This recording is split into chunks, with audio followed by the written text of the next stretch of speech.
Welcome, big hand to Elon Musk. Thank you. Thanks, John. Oh, how are you? Good. Fantastic. But you look real. My head is very big in the screen, and in reality too, I suppose. We have had so much talk about AI in these 2 days, so we need your opinion. What do you think about the next 5 to 10 years on AI? Please give us a view. Artificial insemination? Artificial intelligence. What do you think about that? Okay. But try audience, I must say.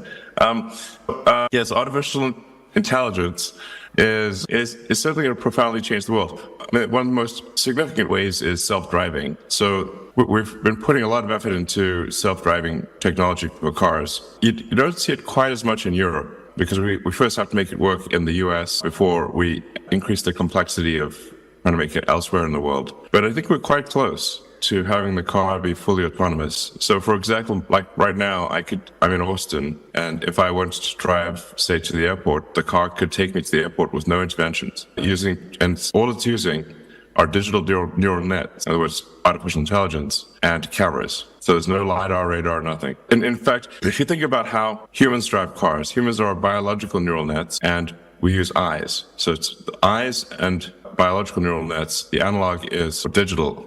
The analog for digital is cameras and digital neural nets. This is working remarkably well.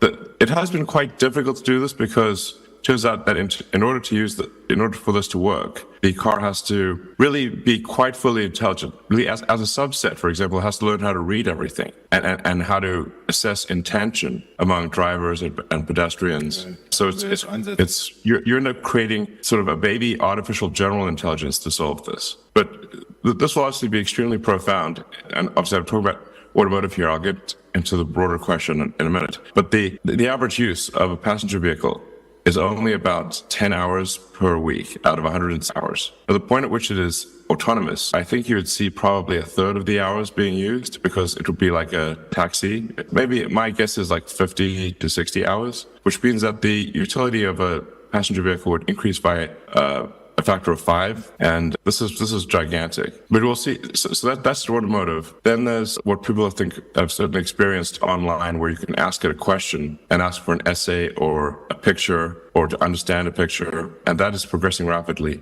What I'm seeing in terms of AI compute is I've never seen any technology advance faster than this. The artificial intelligence compute coming online appears to be increasing by a factor of 10 every 6 months. Like, obviously that cannot continue at such a high rate for forever, or it will exceed the mass of the universe, but I've never seen anything like it.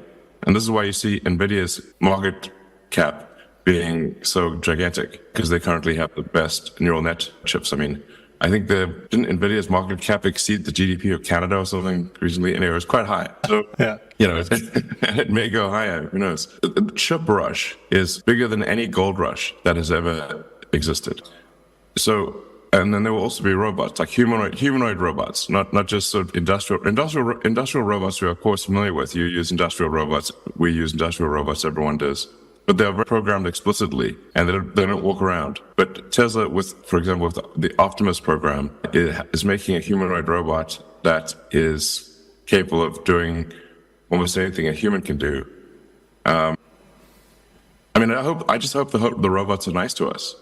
We hope so too, Elon, that the robots will be nice to us. Well, the plus side of AI is that I think productivity will increase dramatically. So across every field, I think we really are on the edge of probably the biggest technology revolution that has ever existed. There's supposedly a sort of a Chinese curse, may you live in interesting times. Well, we live in the most interesting of times, the most interesting. And for a while there, it was making me a bit depressed, frankly, because I was like, well, will they take over? Will we be useless? But then the way that I reconciled myself to this question was, would I rather be alive to see the AI apocalypse or not? And I'm like, I guess I'd like to see it.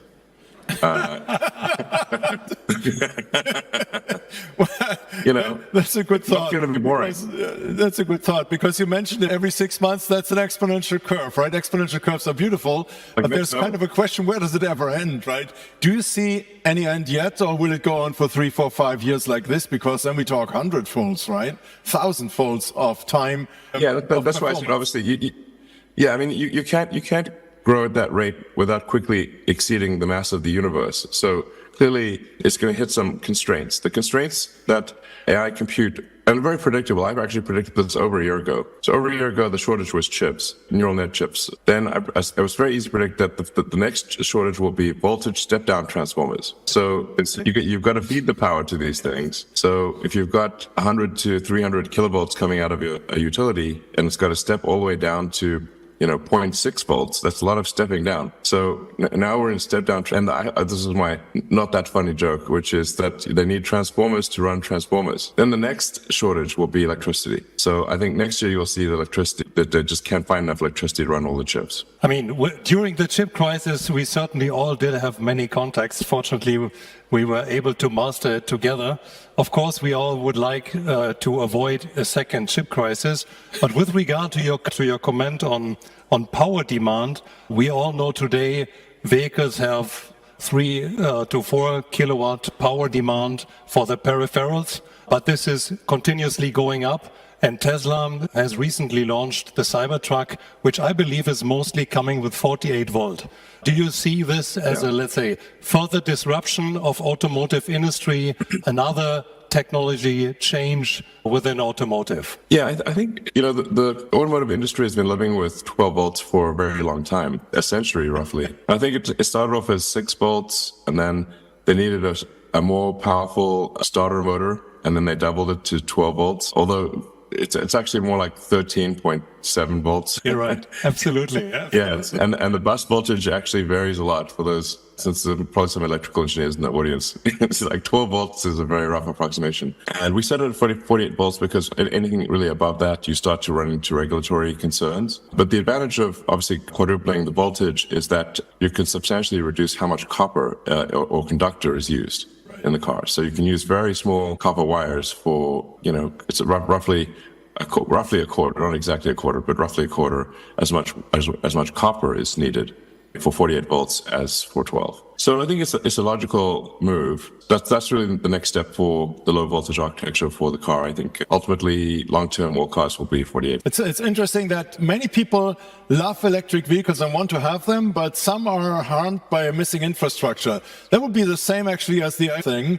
We will have lots of chips ready, but we will not have the power to operate them. There's a race between infrastructure and technology right now. And you're also certain technology may win, which is a problem because actually infrastructure should win. We should have all the infrastructure we need. Is that correct?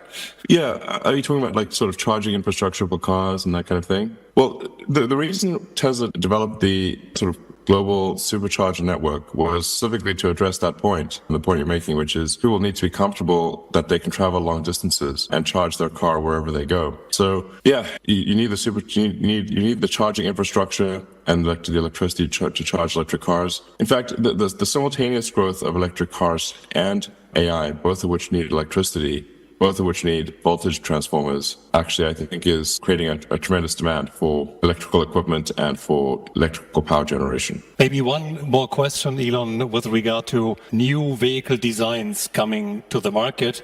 Of course, you cannot share with us confidential secrets, but anyways, what are the things you believe, let's say, we will see over the next years in the market? And maybe just a small comment.